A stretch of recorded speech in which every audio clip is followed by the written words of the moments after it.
So this is the Euro-Dollar analysis for Thursday, the 2nd of November. Let's just have a look what happened on the 1st of November. So we did see on the 31st, we did come up into this consolidative zone on the 31st. So on the 1st of November, which was just here, we did prices pretty much did not, let's just grab the pen. We did not test the highs from the 31st. Instead, we saw prices somewhat consolidate. We've had a breakdown for a test of this this level here. We've already marked out in charts at 1612. At present, we do seem to have held 1612. Today, we did get the FOMC statement and a rate decision, which was in line with expectation.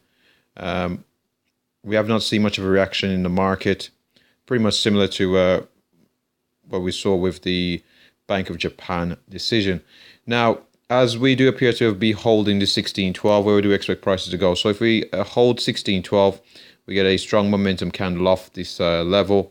We'll be targeting 117.10. Up at 117.10, we've drawn a Fibonacci. It's not in charts now, from these highs just there to these lows, and the 50% retracement also comes in at this 117.10, further adding to the confluence of the zone. So we would expect to see a sell-off from 117.10, possibly back down to this 116.12.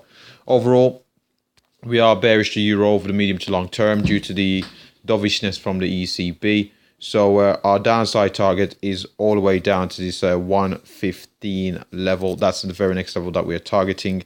But we may see a bit of a bounce after seeing this strong move to the downside, and we might see a bit of a bounce all the way up to this 117.10 before we see the further move to the downside to the 115 level. So those are the levels we're looking at. We also have non-farm payrolls this week, so it'll likely give markets some further direction. If we do get another strong non-farm payroll, we'll definitely be targeting this 115 level.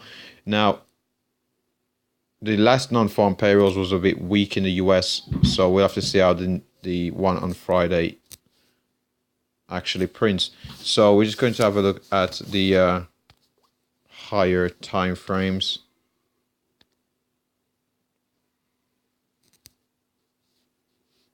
So we're just going to get the scaling on here correct.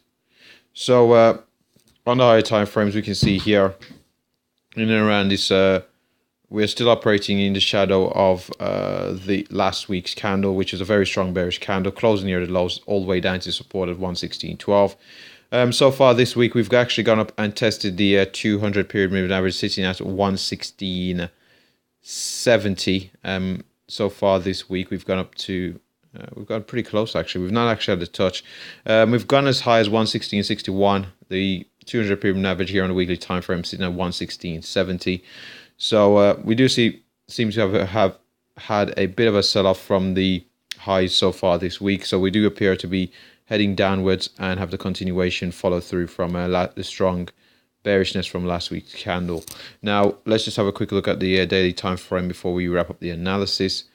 So on the daily time frame, we do have the, just there with the black triangle, we do have the strong bearish day, which was our ECB Mario Draghi press conference and interest rate decision, and we're still operating in shadow. We have seemed to have gone into a bit of a consolidative zone in around this 1612.